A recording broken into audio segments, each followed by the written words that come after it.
Chapter 12. The Sorry Present and the Expelled Little Boy. "Look here," said Cyril, sitting on the dining table and swinging his legs. "I really have got it." "Got what?" was the not unnatural rejoinder of the others. Cyril was making a boat with a penknife and a piece of wood, and the girls were making warm frocks for their dolls, for the weather was growing chilly. "Why, don't you see? It's really not any good our going into the past looking for that amulet. The past's as full of different times as the sea is of sand. We're simply bound to hit upon the wrong time. We might spend our lives looking for the amulet and never see a sight of it. Why, it's the end of September already. It's like looking for a needle in—" "A bottle of hay, I know," interrupted Robert. "But if we don't go on doing that, what are we to do?" "That's just it," said Cyril in mysterious accents. "Oh, bother!" Old Nurse had come in with a tray of knives, forks and glasses, and was getting the tablecloth and table napkins out of the chiffonier drawer. "It's always meal times, just when you come to anything interesting." "And a nice interesting handful you'd be, Master Cyril," said old Nurse, "if I wasn't to bring your meals up to time. Don't you begin grumbling now. Fear you get something to grumble at." "I wasn't grumbling," said Cyril, quite untruly, "but it does always happen like that." "You deserve to have something happen," said old Nurse. "Slave, slave, slave for you day and night, and never a word of thanks." "Why, you do everything beautifully," said Anthea. "It's the first time any of you have troubled to say so, anyhow," said Nurse shortly. "What's the use of saying?" inquired Robert. "We eat our meals fast enough, and almost always two helps. That ought to show you." "Ah," said old Nurse, going round the table and putting the knives and forks in their places. "You're a man all over, Master Robert. There was my poor Green, all the years he lived with me. I never could get more out of him than 'It's all right' when I asked him if he'd fancied his dinner. And yet when he lay a-dying, his last words to me were, 'Maria, you were always a good cook.'" She ended with a trembling voice. "And so you are," cried Anthea, and she and Jane instantly hugged her. When she had gone out of the room, Anthea said, "I know exactly how she feels. Now look here, let's do a penance to show we're sorry we didn't think about telling her before what nice cooking she does, and what a dear she is." "Penances are silly," said Robert. "Not if the penance is something to please someone else. I didn't mean old peas and hair shirts and sleeping on the stones. I mean we'll make her a sorry present," explained Anthea. "Look here, I vote Cyril doesn't tell us his idea until we've done something for old Nurse. It's worse for us than him," she added hastily, "because he knows what it is and we don't. Don't you all agree?" The others would have been ashamed not to agree, so they did. It was not till quite near the end of dinner, mutton fritters and blackberry and apple pie, that out of the earnest talk of the four came an idea that pleased everybody, and would, they hoped, please Nurse. Cyril and Robert went out with the taste of apples still in their mouths, and the purple of blackberries on their lips, and in the case of Robert on the wristband as well, and bought a big sheet of cardboard at the stationer's. Then at the plumber's shop that has tubes and pipes and taps and gas fittings in the window, they bought a pane of glass the same size as the cardboard. The man cut it with a very interesting tool that had a bit of diamond at the end, and he gave them, out of his own free generousness, a large piece of putty and a small piece of glue. While they were out, the girls had floated 4 photographs of the 4 children off their cards in hot water. These were now stuck in a row along the top of the cardboard. Cyril put the glue to melt in a jam pot, and put the jam pot in a saucepan, and the saucepan on the fire, while Robert painted a wreath of poppies round the photographs. He painted rather well and very quickly, and poppies are easy to do if you've been shown how. Then Anthea drew some printed letters and Jane coloured them. The words were, "With all our loves to show we like the figs to eat." And when the painting was dry, they all signed their names at the bottom and put the glass on, and glued brown paper round the edge and over the back, and put 2 loops of tape to hang it up by. Of course everyone saw, when too late, that there were not enough letters in things, so the missing N was put in. It was impossible, of course, to do the whole thing over again for just one letter. "There," said Anthea, placing it carefully, face up, under the sofa. "It'll be hours before the glue's dry. Now, Squirrel, fire ahead." "Well then," said Cyril, in a great hurry, rubbing at his gluey hands with his pocket handkerchief, "what I mean to say is this." There was a long pause. "Well," said Robert at last, "what is it that you mean to say?" "It's like this," said Cyril, and again stopped short. "Like what?" asked Jane. "How can I tell you if you'll all keep on interrupting?" said Cyril sharply. So no one said any more, and with wrinkled frowns he arranged his ideas. "Look here," he said, "what I really mean is, we can remember now what we did when we went to look for the Amulet, and if we'd found it we should remember that too." "Rather," said Robert, "only you see we haven't." "But in the future we shall have." "Shall we though?" asked Jane. "Yes, unless we've been made fools of by the Psammead. So then, where we want to go is where we shall remember about where we did find it." "I see," said Robert, but he didn't. "I don't," said Anthea, who did very nearly. "Say it again, Squirrel, and very slowly." "If," said Cyril, very slowly indeed, "we go into the future after we found the Amulet—" "But we've got to find it first," said Jane. "Hush," said Anthea. "There will be a future," said Cyril, driven to greater clearness by the blank faces of the other three. "There will be a time after we've found it.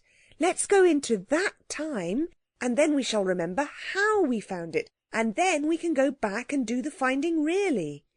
"I see," said Robert, and this time he did, and I hope you do. "Yes," said Anthea. "Oh, Squirrel, how clever of you!" "But will the Amulet work both ways?" inquired Robert. "It ought to," said Cyril, "if time's only a thingamy of a what's-its-name. Anyway, we might try."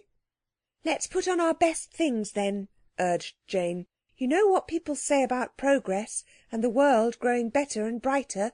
I expect people will be awfully smart in the future." "All right," said Anthea. "We should have to wash anyway. I'm all thick with glue." When everybody was clean and dressed, the charm was held up.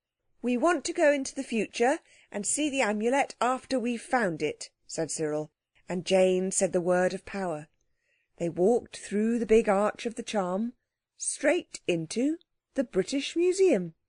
They knew it at once, and there, right in front of them, under a glass case, was the Amulet, their own half of it, as well as the other half they had never been able to find, and the two were joined by a pin of red stone that formed a hinge. "Oh, glorious!" cried Robert. "Here it is!" "Yes," said Cyril very gloomily, "here it is, but we can't get it out." "No," said Robert, remembering how impossible the Queen of Babylon had found it to get anything out of the glass cases in the museum, except by Psammead magic, and then she hadn't been able to take anything away with her. "No, but we remember where we got it, and we can—" "Oh, do we?" interrupted Cyril bitterly. "Do you remember where we got it?" "No," said Robert. "I don't exactly, now I come to think of it." Nor did any of the others. "But why can't we?" said Jane. "Oh, I don't know." Cyril's tone was impatient. "Some silly old enchanted rule, I suppose. I wish people would teach you magic at school like they do sums, or instead of. It would be some use having an Amulet then." "I wonder how far we are in the future," said Anthea. "The museum looks just the same, only lighter and brighter somehow." "Let's go back and try the past again," said Robert. "Perhaps the museum people could tell us how we got it," said Anthea, with sudden hope. There was no one in the room, but in the next gallery, where the Assyrian things are, and still were, they found a kind, stout man in a loose blue gown and stockinged legs. "Oh, they've got a new uniform! How pretty!" said Jane. When they asked him their question, he showed them a label on the case. It said, "From the collection of." A name followed, and it was the name of the learned gentleman who, among themselves, And to his face, when he had been with them at the other side of the Amulet, they had called Jimmy. "That's not much good," said Cyril. "Thank you." "How is it you're not at school?" asked the kind man in blue. "Not expelled for long, I hope?" "We're not expelled at all," said Cyril, rather warmly. "Well, I shouldn't do it again if I were you," said the man, and they could see he did not believe them. There is no company so little pleasing as that of people who do not believe you. "Thank you for showing us the label," said Cyril, and they came away. As they came through the doors of the museum, they blinked at the sudden glory of sunlight and blue sky. The houses opposite the museum were gone. Instead, there was a big garden, with trees and flowers and smooth green lawns, and not a single notice to tell you not to walk on the grass, and not to destroy the trees and shrubs, and not to pick the flowers. There were comfortable seats all about, and arbours covered with roses, and long trellised walks, also rose-covered. Whispering, splashing fountains fell into full white marble basins. White statues gleamed among the leaves, and the pigeons that swept about among the branches or pecked on the smooth, soft gravel were not black and tumbled like the museum pigeons are now, but bright and clean and sleek as birds of new silver. A good many people were sitting on the seats, and on the grass babies were rolling and kicking and playing, with very little on indeed. Men as well as women seemed to be in charge of the babies and were playing with them. "It's like a lovely picture," said Anthea. And it was, for the people's clothes were of bright, soft colours, and all beautifully and very simply made. No one seemed to have any hats or bonnets, but there were a great many Japanese-looking sunshades, and among the trees were hung lamps of coloured glass. "I expect they light those in the evening," said Jane. "Oh, I do wish we lived in the future." They walked down the path, and as they went the people on the benches looked at the four children very curiously, but not rudely or unkindly. The children in their turn looked, I hope they did not stare, at the faces of these people in the beautiful soft clothes. Those faces were worth looking at. Not that they were all handsome, though even in the matter of handsomeness they had the advantage of any set of people the children had ever seen, but it was the expression of their faces that made them worth looking at. The children could not tell at first what it was. "I know," said Anthea suddenly. "They're not worried. That's what it is." And it was. Everybody looked calm. No one seemed to be in a hurry. No one seemed to be anxious or fretted. And though some did seem to be sad, not a single one looked worried. But though the people looked kind, everyone looked so interested in the children that they began to feel a little shy, and turned out of the big main path into a narrow little one that wound among trees and shrubs and mossy, dripping springs. It was here, in a deep, shadowed cleft between tall cypresses, that they found the expelled little boy. He was lying face downward on the mossy turf, and the peculiar shaking of his shoulders was a thing they had seen more than once in each other. So Anthea kneeled down beside him and said, "What's the matter?" "I'm expelled from school," said the boy between his sobs. This was serious. People are not expelled for light offences. "Do you mind telling us what you'd done?" I tore up a sheet of paper and threw it about in the playground," said the child, in the tone of one confessing an unutterable baseness. "You won't talk to me any more, now you know that," he added without looking up. "Was that all?" said Anthea. "It's about enough," said the child, "and I'm expelled for the whole day." "I don't quite understand," said Anthea gently. The boy lifted his face, rolled over and sat up. "Why, whoever on earth are you?" he said. "We're strangers from a far country," said Anthea. "In our country it's not a crime to leave a bit of paper about." "It is here," said the child. "If grown-ups do it, they're fined. When we do it, we're expelled for a whole day." "Well, but," said Robert, "that just means a day's holiday." "You must come from a long way off," said the little boy. A holiday's when you have play and treats and jolliness, all of you together. On your expelled days no one will speak to you. Everyone sees you're an expelder, or you'd be in school. Suppose you were ill? Nobody is, hardly.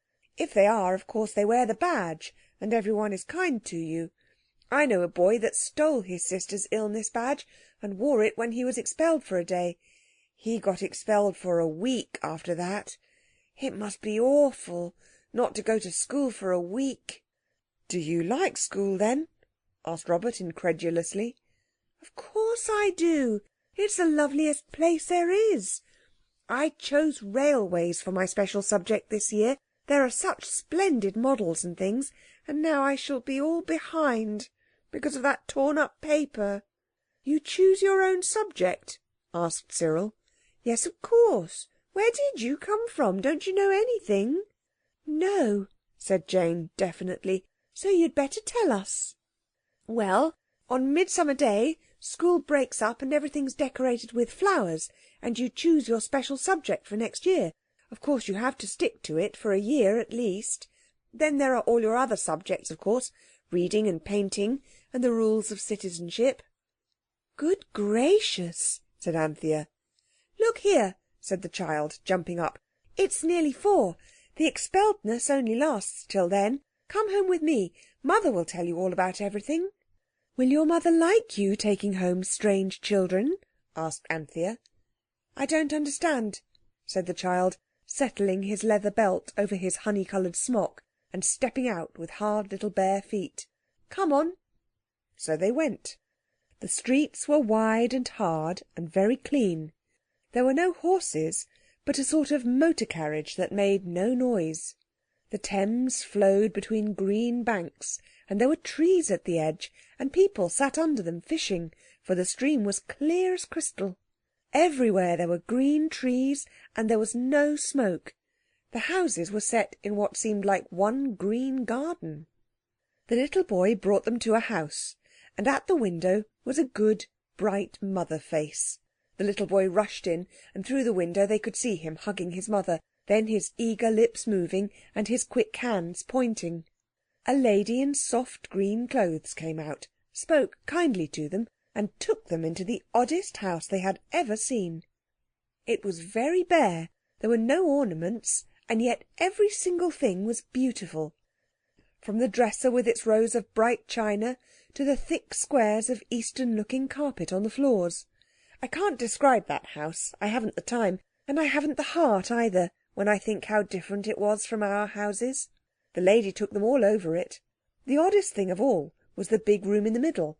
It had padded walls and a soft, thick carpet, and all the tables and chairs were padded. There wasn't a single thing in it that anyone could hurt itself with. "Whatever's this for? Lunatics?" asked Cyril. The lady looked very shocked. "No, it's for the children, of course," she said. "Don't tell me that in your country there are no children's rooms." "There are nurseries," said Anthea doubtfully, "but the furniture's all very cornery and hard like other rooms." "How shocking," said the lady. "You must be very much behind the times in your country. Why, the children are more than half of the people. It's not much to have one room where they can have a good time and not hurt themselves." "But there's no fireplace," said Anthea. "Hot air pipes, of course," said the lady. "Why, how could you have a fire in a nursery? A child might get burned." "In our country," said Robert suddenly, "more than 3,000 children are burned to death every year. Father told me," he added, as if apologising for this piece of information, "once when I'd been playing with fire." The lady turned quite pale. "What a frightful place you must live in," she said. "What's all the furniture padded for?" Anthea asked, hastily turning the subject. "Why, you couldn't have little tots of 2 or 3 running about in rooms where the things were hard and sharp. They might hurt themselves." Robert fingered the scar on his forehead where he had hit it against the nursery fender when he was little. "But does everyone have rooms like this, poor people and all?" asked Anthea. There's a room like this wherever there's a child, of course, said the lady. How refreshingly ignorant you are. No, I don't mean ignorant, my dear. Of course you're awfully well up in ancient history, but I see you haven't done your duties of citizenship course yet. But beggars and people like that, persisted Anthea, and tramps and people who haven't any homes. People who haven't any homes? Repeated the lady. I really don't understand what you're talking about. It's all different in our country, said Cyril carefully, and I have read it used to be different in London. Usedn't people to have no homes and beg because they were hungry? And wasn't London very black and dirty once upon a time, and the Thames all muddy and filthy, and narrow streets, and— You must have been reading very old-fashioned books, said the lady. Why, all that was in the Dark Ages. My husband can tell you more about it than I can. He took ancient history as one of his special subjects. I haven't seen any working people, said Anthea. Why, we're all working people, said the lady. At least my husband's a carpenter. Good gracious, said Anthea. But you're a lady. Ah, said the lady, that quaint old word. Well, my husband will enjoy a talk with you. In the Dark Ages, everyone was allowed to have a smoky chimney, and those nasty horses all over the streets, and all sorts of rubbish thrown in the Thames, and, of course, the sufferings of the people will hardly bear thinking of. It's very learned of you to know it all. Did you make ancient history your special subject? Not exactly, said Cyril, rather uneasily. What is the duties of citizenship course about? Don't you really know? Aren't you pretending just for fun? Really not? Well, that course teaches you how to be a good citizen, what you must do and what you mayn't do, so as to do your full share of the work of making your town a beautiful and happy place for people to live in. There's a quite simple little thing they teach the tiny children. How does it go? I must not steal and I must learn. Nothing is mine that I do not earn. I must try in work and play to make things beautiful every day. I must be kind to everyone and never let cruel things be done. I must be brave and I must try when I am hurt never to cry, and always laugh as much as I can, and be glad that I'm going to be a man, to work for my living and help the rest, and never do less than my very best. That's very easy, said Jane. I could remember that. That's only the very beginning, of course, said the lady. There are heaps more rhymes. There's one beginning, I must not litter the beautiful street with bits of paper or things to eat. I must not pick the public flowers. They are not mine, but they are ours. And things to eat reminds me. Are you hungry? Wells, run and get a tray of nice things. Why do you call him Wells? Asked Robert as the boy ran off. It's after the great reformer. Surely you've heard of him. He lived in the Dark Ages, and he saw that what you ought to do is to find out what you want and then try to get it. Up to then people had always tried to tinker up what they'd got. We've got a great many of the things he thought of. Then Wells meant springs of clear water. It's a nice name, don't you think?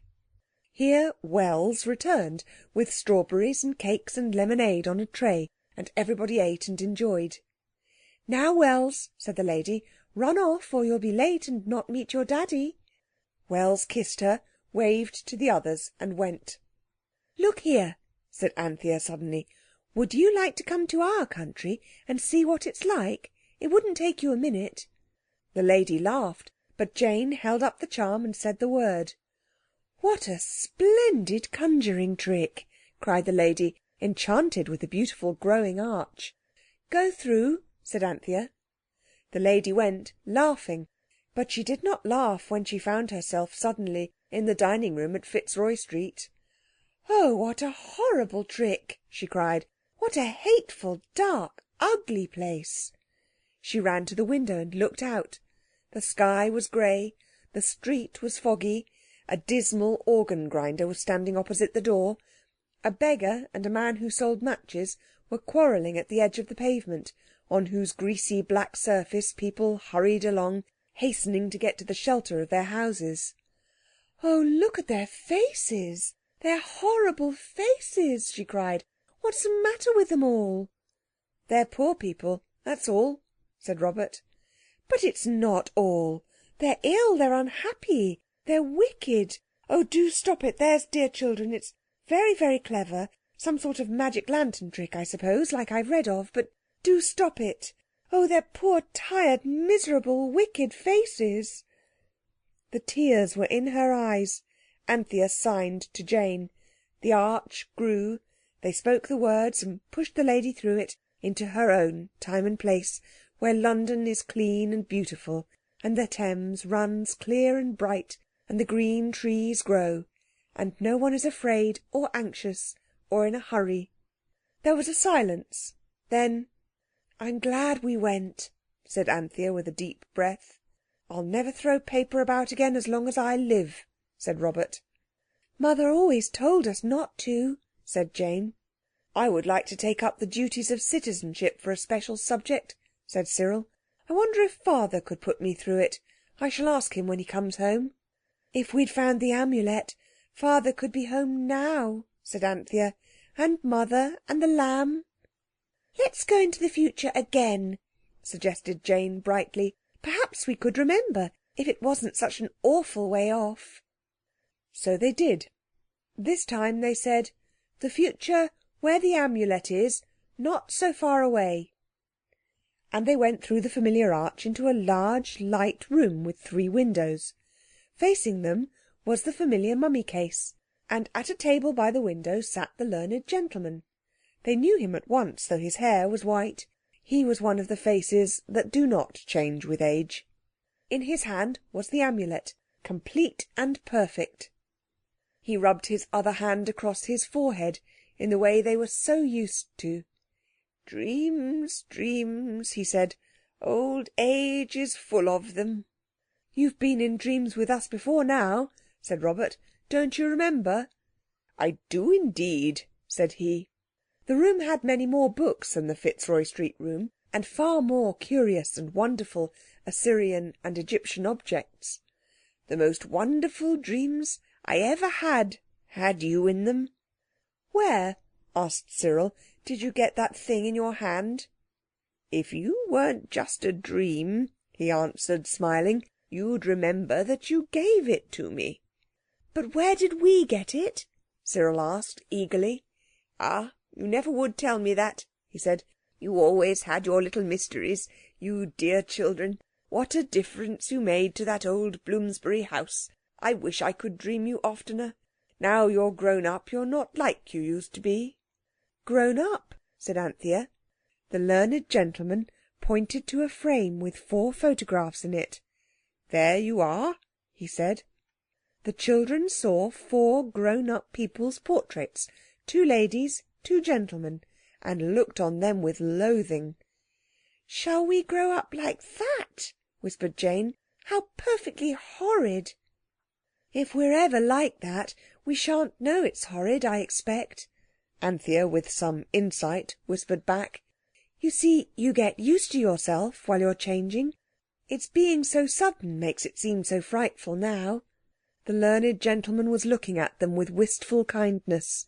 "Don't let me undream you just yet," he said. There was a pause. "Do you remember when we gave you that Amulet?" Cyril asked suddenly. "You know, or you would if you weren't a dream, that it was on the 3rd of December 1905. I shall never forget that day." "Thank you," said Cyril earnestly. "Oh, thank you very much." "You've got a new room," said Anthea, looking out of the window. "And what a lovely garden."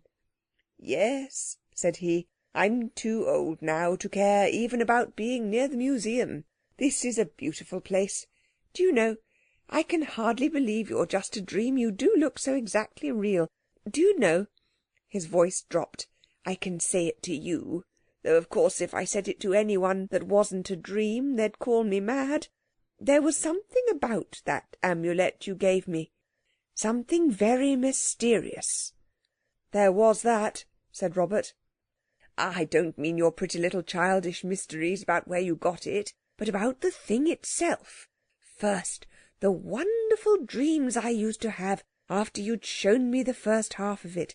Why, my book on Atlantis that I did was the beginning of my fame, and my fortune too, and I got it all out of a dream.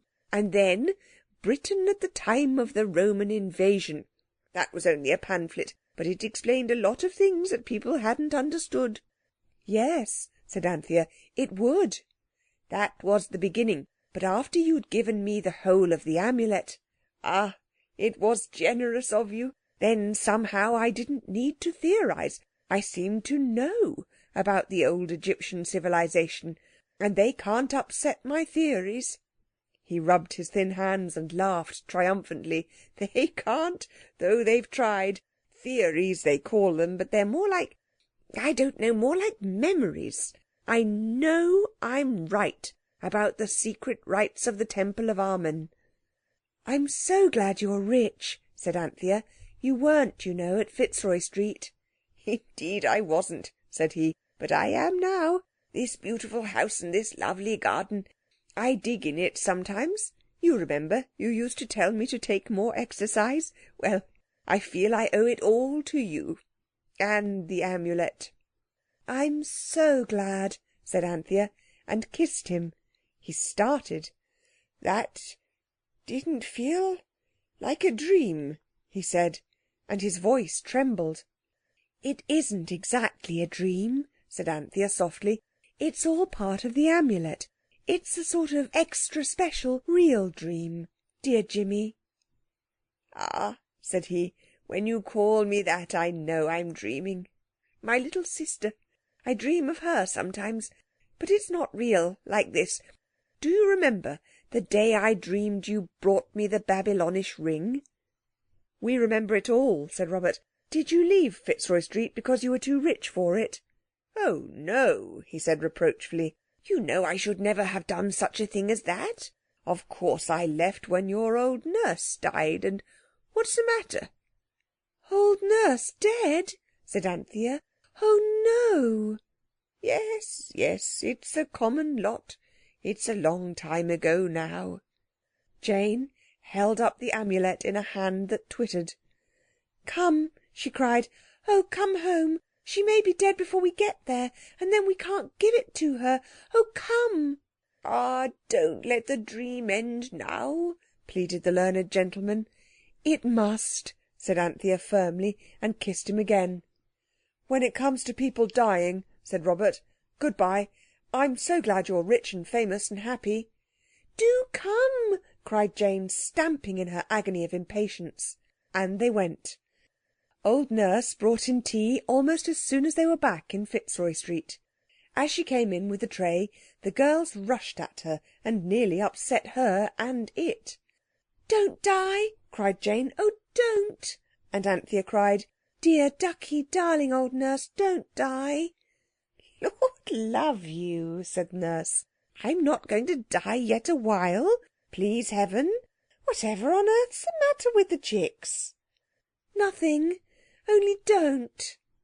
She put the tray down and hugged the girls in turn. The boys thumped her on the back with heartfelt affection. I'm as well as I ever was in my life, she said. What nonsense about dying. You've been sitting too long in the dusk, that's what it is. Regular blind man's holiday. Leave go of me while I light the gas. The yellow light illuminated 4 pale faces. We do love you so, Anthea went on. And we've made you a picture to show how we love you. Get it out, Squirrel. The glazed testimonial was dragged out from under the sofa and displayed. The glue's not dry yet, said Cyril. Look out. What a beauty, cried old Nurse. Well, I never. And your pictures, and the beautiful writing and all. Well, I always did say your hearts were in the right place, if a bit careless at times. Well, I never did. I don't know I was ever better pleased in my life. She hugged them all, one after the other, and the boys did not mind it, somehow, that day. How is it we can remember all about the future now. Anthea woke the Psammead with laborious gentleness to put the question. How is it that we can remember what we saw in the future, and yet when we were in the future we couldn't remember the bit of the future that was past then, the time of finding the amulet? "Why, what a silly question," said the Psammead. "Of course you cannot remember what hasn't happened yet." "But the future hasn't happened yet," Anthea persisted, "and we remember that all right." "Oh, that isn't what's happened, my good child," said the Psammead rather crossly. "That's prophetic vision. And you remember dreams, don't you? So why not visions? You never do seem to understand the simplest thing." It went to sand once again. Anthea crept down in her nightgown to give one last kiss to old Nurse, and one last look at the beautiful testimonial hanging by its tapes, its glue now firmly set, in glazed glory on the wall of the kitchen. "Good night, bless your loving heart," said old Nurse. "If only you don't catch your death o' cold." End of chapter 12.